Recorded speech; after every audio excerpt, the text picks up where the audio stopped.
Good morning, Kalimera. And lucky for you, I bet you didn't know how lucky you were going to be today. I'm here to tell you. My battery just went out when I finished the prayer, so I have a brand new, fresh battery in my microphone.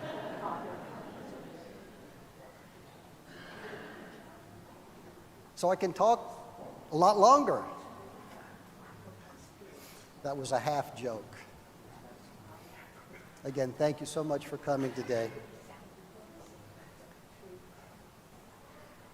In trying to look through this beautiful gospel lesson and trying to find one of the many lessons that is available, one that I kept going back to and back to. So bear with me here. There is someone I call a friend that whenever I need something, I go to that person, I go to that friend, and I ask my friend, I have a problem. Could you help me with this problem? What problem? Well, I'm having a problem with my business, or I'm having a problem with my school. I'm having financial problems. I have a problem with my relationships, with my spouse, with my children, with my friends. And every time I have a problem, I go to my friend, and he's always there. But then, I have another problem. I don't really want to spend a lot of time, or I really don't make an effort to spend a lot of time with this friend.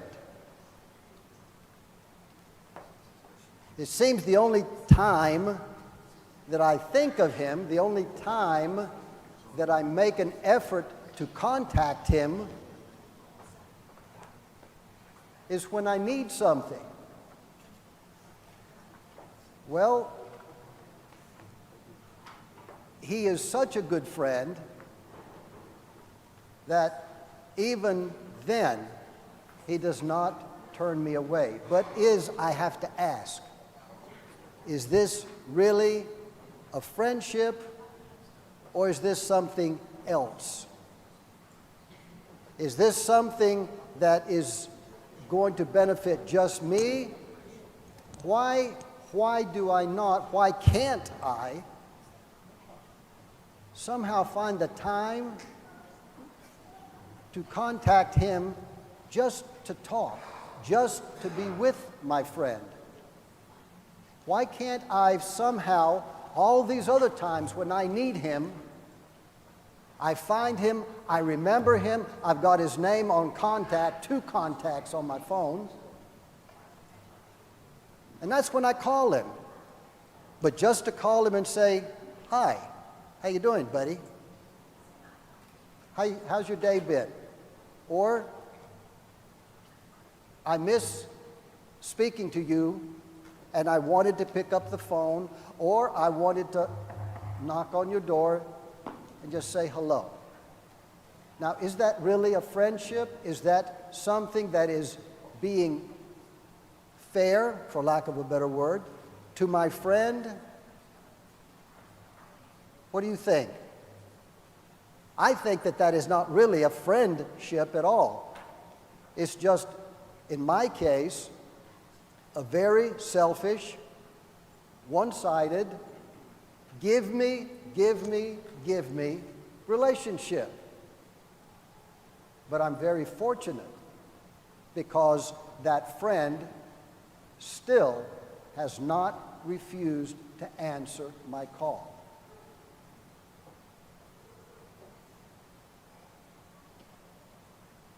I don't know and I respectfully say this, I don't think that I'm the only person that does that. And that's not good. That's not supposed to make me feel any better. Well, you know, others, a lot of others, do exactly the same thing. Does that make it right? No. It just points out again that much more how selfish I can be, how selfish I am.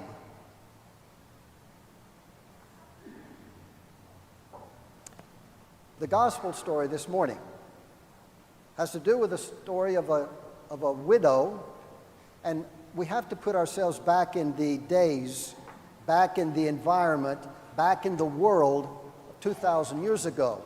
And with due respect, ladies, it was not the very politically correct world, if you will.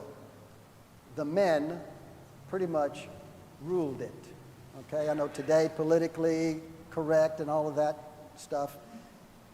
Back then, wasn't that way. So here was a lady, it says a widow. That means her husband was dead. That means then she was dependent on relatives, and specifically in this case, her son. And she was fortunate to have a male. But this son also died. So she was really in dire straits. She was really in a very difficult situation back then. She couldn't go to work, or if she went to work, she was going to be extremely limited on what was going to be available to her. She was totally dependent on her son. Now her son was dead. And they were carrying him out to bury him. And this is where Christ was coming into the city of Nain. And he saw her, and it says he had compassion on her. Esplachnisti. Such a beautiful, beautiful word. Compassion. A word that goes with it. He said, he touched the funeral pyre.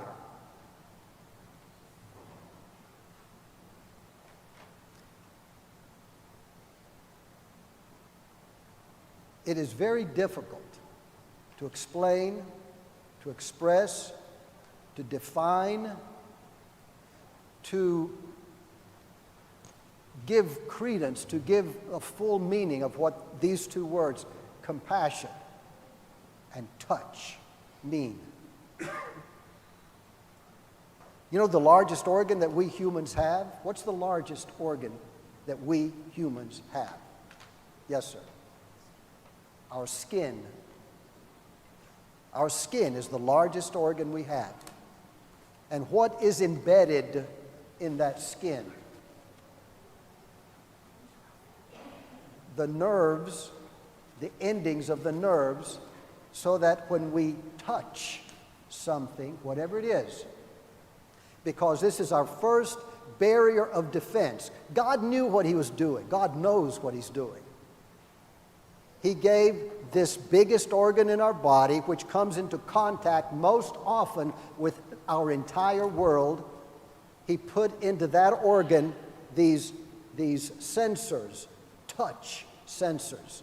And these sensors are so many and so sensitive that they can feel cold, heat, soothing, pain. It can feel the whole thing to let the rest of me know what is going on around me. And those two words, compassion and touch, go so close together because with and through touch, I'm sure many of you have had this experience. In your pain, and I don't mean physical, though that also, but especially in your emotional, in your spiritual, in our emotional and spiritual pain. Just when I feel like I'm by myself, just the touch of someone else, another human being, coming up to me, taking me by the hand, by the arm, around the neck, around the face.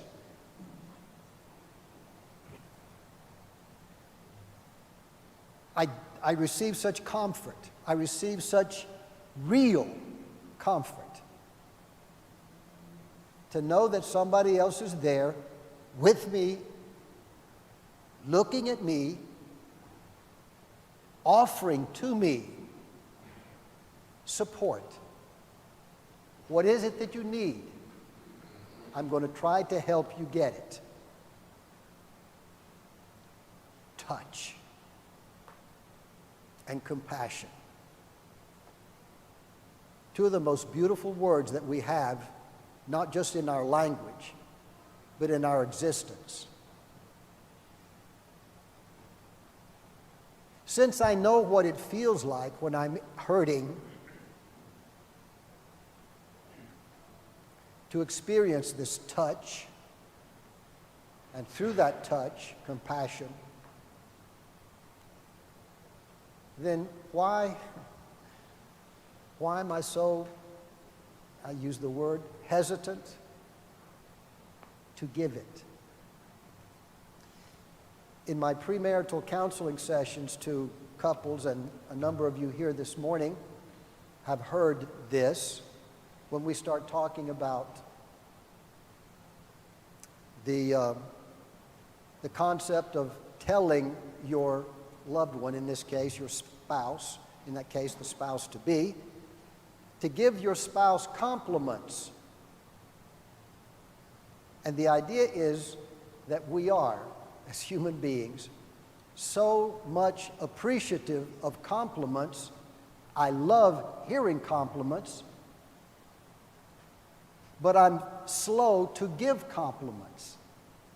I want to receive compassion, but I'm slow to give compassion.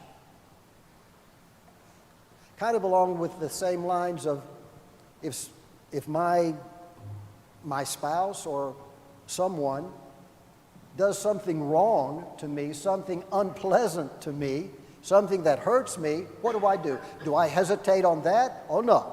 In a heartbeat, in less than a heartbeat, I'll turn around and I'll blast that person. I'm slow to give compliments, but I'm very quick to give a critique, very quick to point my finger and blame this person for something that has hurt me. This is where we're going. How inconsistent we are and how selfish we are. Now, what does all of that mean? It just means that this friend of mine that I go to whenever I'm hurt, whenever I'm hurting, whenever I need something, but somehow don't quite find the time, I'm busy. Not that I don't like him, but it's just, I'm busy.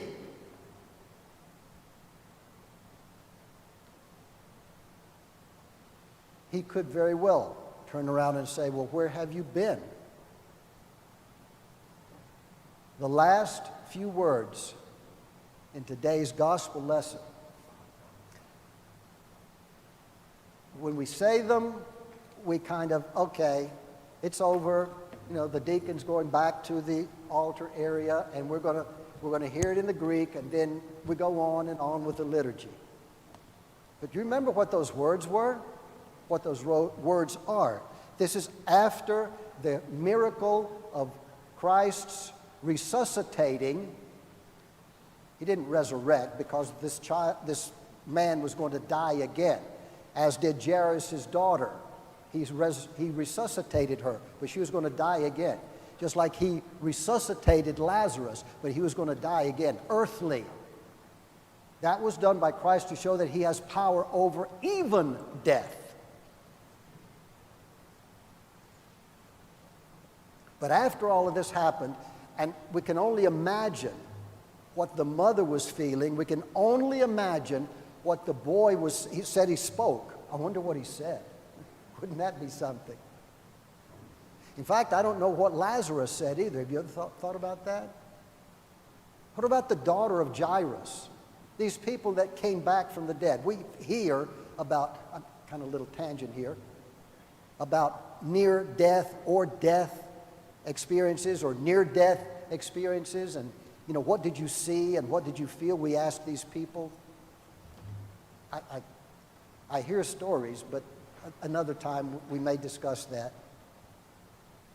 But all of this happened, and it says a lot of people were there and saw this. So this wasn't 1, 2, 5 people. It says a very large crowd was with him when this happened, with Christ, when this happened. So lots of witnesses. And when he said, "Young man, arise," and brought him back, it says fear, phobos, apandas, great fear occurred. Imagine what the people were thinking. It said fear seized them all, and they glorified God. And they were saying, a great prophet has risen among us. But then the next little clause, God has visited his people. That's what I wanted to share with you. My beloved, God is always visiting us, his people. But I, in my egotism, in my selfishness, in my my, very often forget that. How many times he has blessed me, not is going to, but it has already blessed me. And yet that'll last, maybe if I really was open, maybe a day, maybe a day and a half, 2 days, whatever. But sure enough, very soon thereafter, I'm tugging on God's robes, if you will. God, I think I need another blessing. I need another miracle. God has visited his people. He is constantly visiting his people. What are we doing? Why is it that the only time I usually think about him is when I need something? That's when I immediately go to him with crying, with heartbreaking, with all of that. Why does it take something like that for me to remember? Where my God is, he's right next to me. And why he's there? Because he loves me. And because he loves me, I should be offering that back to him. Just a thought. Thank you.